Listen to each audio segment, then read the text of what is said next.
Geppetto adalah seorang kakek tua miskin pemahat kayu. Dia bergumam ketika sedang membuat boneka dari cabang pohon. Kamu akan menjadi anak saya dan aku akan menamaimu Pinocchio. Dia bekerja berjam-jam sambil hati-hati dengan ukiran setiap detailnya. Ketika sampai di mulut, boneka kayu mulai meledek Geppetto. Hentikan itu, anak nakal, Geppetto dimarahi. Hentikan itu sekarang juga. Aku tidak akan berhenti berteriak. Teriak Pinocchio. Kamu bisa bicara, seru Geppetto. Tentu saja saya bisa, konyol, kata boneka kayu. Anda telah memberi saya sebuah mulut untuk bicara. Lalu Pinocchio berdiri dan menari-nari di atas meja. Lihat apa yang bisa kulakukan. Ia menjerit. Pinocchio, ini bukan waktu untuk menari, jelas Geppetto. Kamu harus segera beristirahat malam karena besok akan mulai pergi ke sekolah dengan anak lainnya. Tanda titik.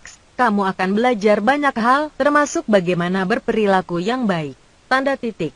Dalam perjalanan ke sekolah keesokan harinya, Pinocchio berhenti untuk melihat pertunjukan boneka. Saya bisa menari dan bernyanyi lebih baik daripada boneka kayu itu, membual Pinocchio. Dia lantas naik ke panggung. Pergi dari panggungku, raung sang dalang. Lalu ia menyadari banyak orang menyukai Pinocchio. Dia tidak mengatakan apa-apa dan membiarkan Pinocchio tinggal. Di sini, kamu telah menerima 5 kain tembaga, kata dalang. Ambil kain ini dan langsung pulang, kata dalang. Pinocchio meletakkan koin ke dalam karungnya. Dia tidak pergi terlalu jauh sebelum ia bertemu dengan rubah yang lemah dan kucing buta. Mengetahui bahwa Pinocchio punya uang, mereka berpura-pura menjadi teman-temannya. Mari bersama kami. Kami akan mengajarkan bagaimana mengubah potongan-potongan tembaga menjadi emas. Membujuk kucing dengan licik.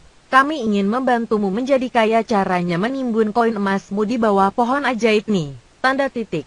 Dalam beberapa jam mereka akan berubah menjadi emas yang banyak, kata rubah. Tunjukkan di mana aku harus menimbun koin emasku, kata Pinocchio bersemangat. Kucing dan rubah menunjuk sepetak tanah. Pinocchio menggali lubang dan meletakkan karung yang berisi kain emas di dalamnya, dan menandainya dengan sebuah batu. Beres, seru si kucing. Sekarang mari kita pergi ke penginapan untuk makan malam. Setelah makan malam, rubah dan kucing menyelinap pergi keluar dan menyamar sebagai pencuri. Mereka bersembunyi di balik pohon menunggu Pinocchio dan menggali koin. Setelah Pinocchio menggali koin, mereka menerkamnya. Berikan uangnya. Petik 1 tanda titik.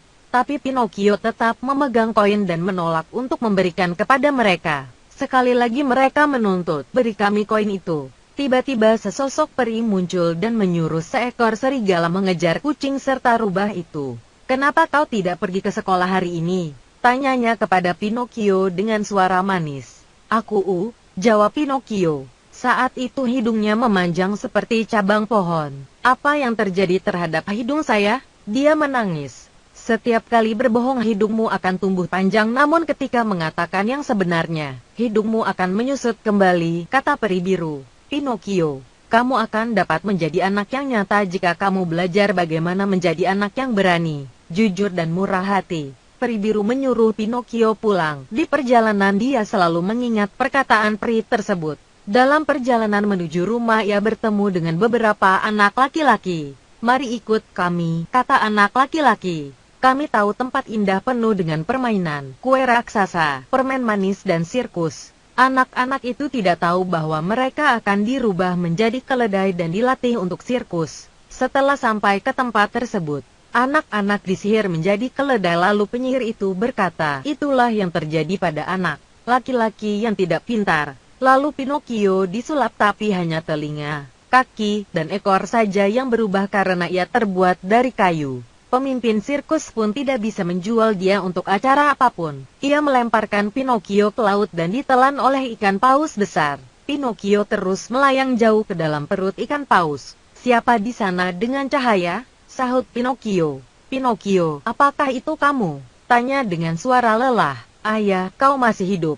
Pinocchio berteriak dengan sukacita. Dia tidak takut lagi. Pinocchio membantu Geppetto membangun rakit besar yang cukup untuk mereka berdua. Ketika rakit selesai, Pinocchio menggelitik ikan paus. Rencananya ketika ikan paus ini bersin, dia akan meniup kita keluar dari sini.